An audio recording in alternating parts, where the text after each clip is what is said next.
वर्तमान के समय में लोकतंत्र की व्यवस्था में निश्चित रूप से आज जो है तलवार और तलवार की बातें करना, और आज भी हम उसी तलवार के युग में निश्चित रूप से तलवार मां भवानी का प्रतीक होने के नाते हम सब के लिए सम्माननीय, हम सब के लिए पूजनीय है। लेकिन हम केवल तलवार की बात करें और आज भी उन तलवारों के बल पर अगर हम कुछ आगे करना चाहें तो शायद हम नहीं कर पाएंगे।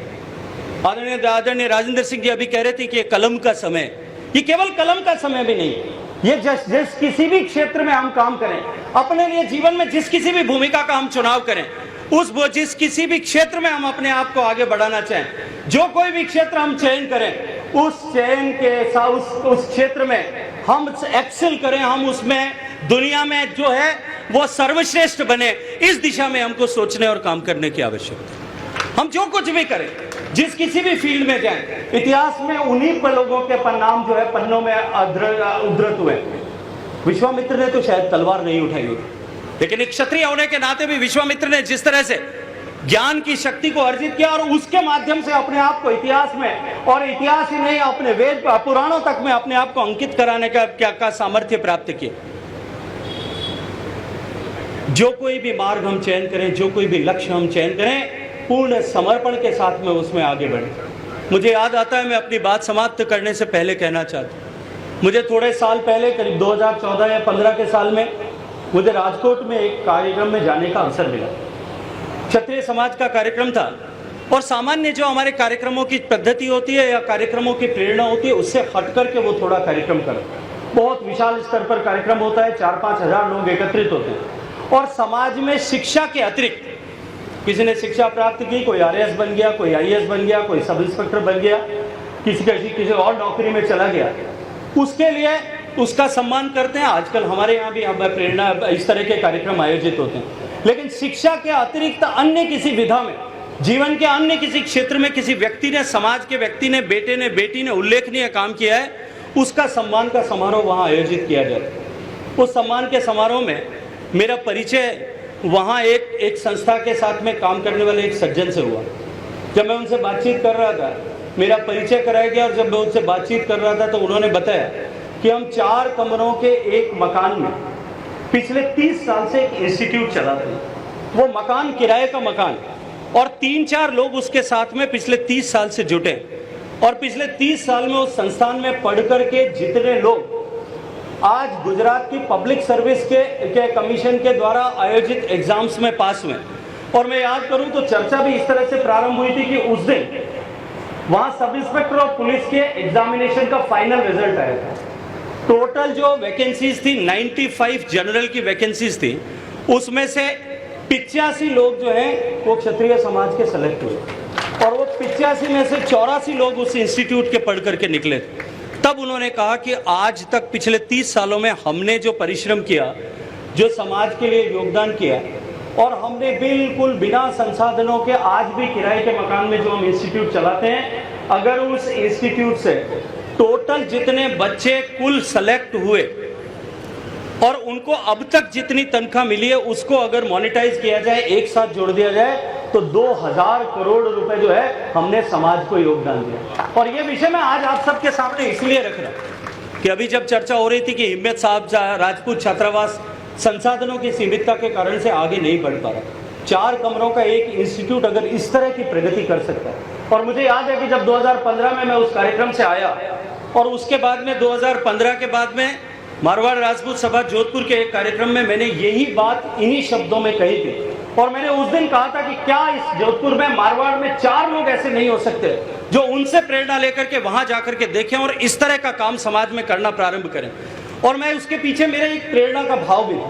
जब 2014 में आप सबके आशीर्वाद से पहली बार मुझे संसद में जाने का मौका मिला, थोड़े दिन बाद में मुझे ट्रांसफर्स की बहुत सारी एप्लीकेशंस मिलती, और बैंक और इंश्योरेंस कंपनीज के जितने भी ट्रांसफर की एप्लीकेशन आती थी, उसमें जोधपुर में 90% एक ही समाज के आते हैं। मैंने भी थोड़े दिन बाद में पूछना शुरू किया कि भाई ये एक ही समाज के लोग इतने क्यों, एक ही जो भर्ती हुए हैं, किस तरह से भर्ती हुए हैं। बाद में पूछताछ करने पर एक विषय जानकारी में आया कि राजस्थान के वर्तमान मुख्यमंत्री जी के समाज का एक संस्थान शमशान भूमि में बने हुए एक भवन में चलता है। शमशान भूमि में बना हुआ, अब तो मैं देख करके आया हूँ, मुझे जोधपुर में राजनीतिक और सामाजिक क्षेत्र में काम करते हुए 30 साल से ज़्यादा का समय हुआ है। 2014 तक मुझे भी पता नहीं था कि इस तरह का एक संस्थान चल, और उस संस्थान में बैंक में काम करने वाले 2-3 अधिकारी पिछले 30 साल से लगातार 30 साल से भी ज़्यादा समय से उस संस्थान के साथ में काम करते। उन्होंने अपने प्रमोशंस नहीं लिए केवल इसके लिए कि उनका ट्रांसफ़र बाहर नहीं हो जाए, अपने जीवन में अपने आगे बढ़ने की जो अपॉर्चुनिटीज थी उनको बलिदान किया, उनको कुर्बान किया। उन्होंने तब से लेकर के निरंतर वो बच्चों को सिर्फ बैंक के और इंश्योरेंस कंपनी के अधिकारी के एग्जामिनेशन के लिए पढ़ाते। 1000 बच्चों के लिए साल भर इंस्टीट्यूट चलता है। पिछले कई वर्षों से वो 100% फ्री एजुकेशन देते हैं अपने समाज के बच्चों को। वहाँ 1 साल तक उनको कोचिंग देते हैं, और अब तक जो मुझे जानकारी वहाँ संस्थान के लोगों ने दी कि अब तक कुल मिलाकर के 10,000 से ज़्यादा उनके समाज के युवाओं को बैंक और इंश्योरेंस कंपनी में पहुँचा चुके। तब मैंने सभा भवन में कहा कि क्या हम समाज में ऐसे 4 लोग नहीं ढूंढ सकते। और मैं आज इस मंच से, क्योंकि यह विषय आदरणीय जितेंद्र सिंह जी ने भी इस बात को रखा, आदरणीय रंजीत सिंह जी ने भी इस बात को रखा कि हम इस समाज को, इस हौसल को आगे बढ़ाने के लिए सहयोग चाहते हैं। मैं निश्चित रूप से आज विश्वास के साथ में एक बात कहता हूँ कि जब उस दिन मैंने ये विषय सामने रखा था, तब समाज में जोधपुर के 2-3 लोग एक दिन दूसरे दिन मेरे पास में आए। वीरेंद्र सिंह जी नाम के एक एक्स आर्मी मैन जो अभी तहसीलदार के रूप में नौकरी करते हैं, वो मेरे पास में आए कि मैं इस विषय पर काम करना चाहता हूं, आपको मेरी इतनी मदद करनी पड़ेगी कि 3, 4, 5 साल तक मेरा जोधपुर से बाहर ट्रांसफ़र नहीं हो। मेरे साथ जो सज्जन बैठे थे उन्होंने कहा कि इन्होंने अच्छा बहाना निकाला है, पर फिर भी मैंने कहा कि नहीं, मुझे इनका सहयोग करना है।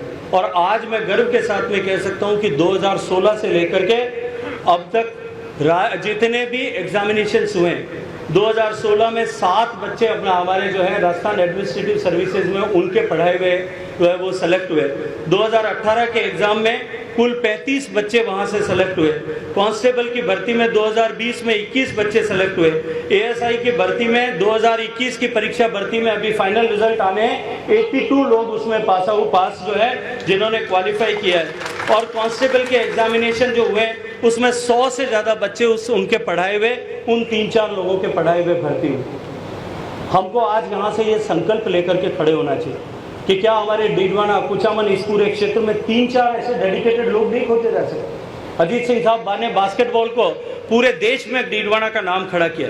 क्या अजीत सिंह साहब हम यहाँ पे 3-4 ऐसे लोग नहीं खड़े कर सकते जो अपने आप को समर्पित कर दें, खपा दें, और कि हाँ, मैं केवल और केवल इस लक्ष्य के साथ में काम करूंगा। मैं आपको जिम्मेदारी के साथ में कहता हूं कि संसाधनों की कमी नहीं आएगी। संसाधनों की कमी पूरी करने के लिए समाज समर्थ है, और अगर इस काम में समाज में कहीं भी संसाधनों की कमी आती है तो मैं बिना पूछे राजेंद्र सिंह जी के कहता हूं, मैं और राजेंद्र सिंह जी उस संसाधनों की कमी को पूरा करने की जिम्मेदारी वहन करेंगे। हमको काम करने की आवश्यकता, हमको प्रेरणा लेकर के केवल जयंतियां मना करके हम लोग चले जाएंगे, बातें करेंगे, इतिहास को याद करेंगे, एक दिन उन इतिहास पुरुषों का स्मरण करेंगे, उससे काम नहीं होने वाला है। हमको निरंतर उस इतिहास के साथ में प्रेरणा लेकर के जीना पड़ेगा। मैं आप सबका अभिनंदन करते हुए आदरणीय संचालक महोदय से कि उन्होंने मुझे पहले बोलने का अवसर दिया, इसके लिए धन्यवाद देते हुए मैं आयोजन समिति के सभी सदस्यों का और विशेष रूप से आदरणीय जितेंद्र सिंह जी का अभिनंदन करना चाहता हूं कि मुझे आप सबके दर्शन करने, आप सबसे बात करने का अवसर प्रदान किया, मेरा सम्मान किया।